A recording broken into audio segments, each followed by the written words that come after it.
I think Damon Kalvari from 5FM is stalking me. Now, either I'm paranoid or the guy really wants my job. And who can blame the guy? The trouble started at our Joburg presenter search with an audition that was frankly off the wall. We even tried to follow him to work to try and better understand his madness, even to his home. There is definitely a crazy person after my job. 7 years ago, Damon Kalvari joined Gareth Cliff's team on 5FM. Apparently, it's been a case of the 7-year itch from day one. Gareth, how you doing, man? How are you, man? I'm good. As you know, Damon's auditioning for the presenter search. Yes, I'm very glad you might be taking him off my hands. I'm very excited about it. What do you think he'll add to the team? Well, you know, Jeannie's sexy and Yanez is adventurous and you're cool. And I think what Damon will add is that he looks more like your average viewer. So they can relate to him. I mean, Leanne, for example, can't wait to get rid of him.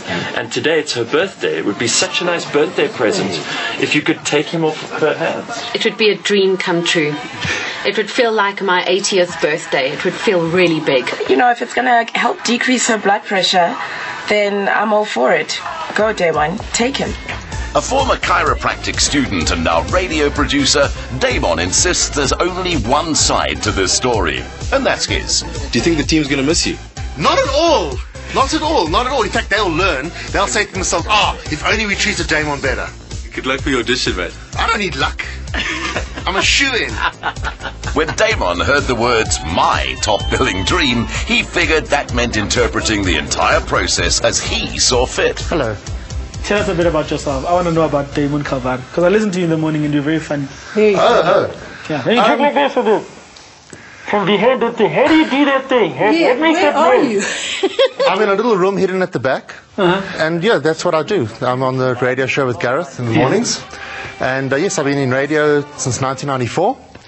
I'm married now for the last 2.5 years. Just got a baby. This is Alexa. She's 9 weeks old now, and yes, the first 7-8 weeks were tough, but now it's getting a bit easier, and she's smiling, and she's becoming more like a human being, and she's starting to cry. Ooh. Well, I had a baby boy about 6 weeks ago. You? And I'm not having much sleep, but you know, no, it's just, okay. I tell you. Everyone says, well done, you're so happy, it's so wonderful. Yeah. It's stressful. Before we were more interested in our dogs, to be honest, but now the baby's now overtaking the dogs slowly. And apparently, if you show more affection to your kids than your dog's been there first, you're putting your kid in risk of the dog biting dogs, them. we're very aware of that. We're giving the dogs lots of attention. What kind of dogs are they? Miniature schnauzers, Rufus and Mika. Have you got your link ready for us, sir? I want to like walk into a house. Yeah. Can I like walk into a house? Yes. But I hope I don't fall over. This evening on Top Billing, we are welcomed into the warm palatial house of Corné and Connie van der Westhuizen.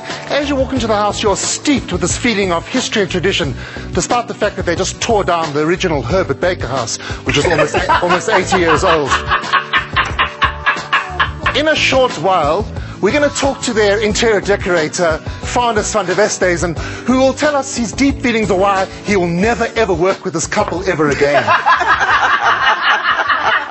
Can you interview the interior decorator about why he's not going to work with him? Yes, and yes. do both. You must be the interior decorator and you. Farnie, thank you so much for talking to Top Billing this evening. I know the court interdict doesn't really allow this, but we've spoken to your lawyers and they've given us a bit of leeway. Well, you know, I'm not very happy, but thank you. So is there an ongoing court case? I can't really talk about it now because it's sub judice. Do you want to go more? No, now I want to hear you interviewing Corné and Cornelia about it. Corné and Cornelius, why did you tear down the original Herbert Baker house?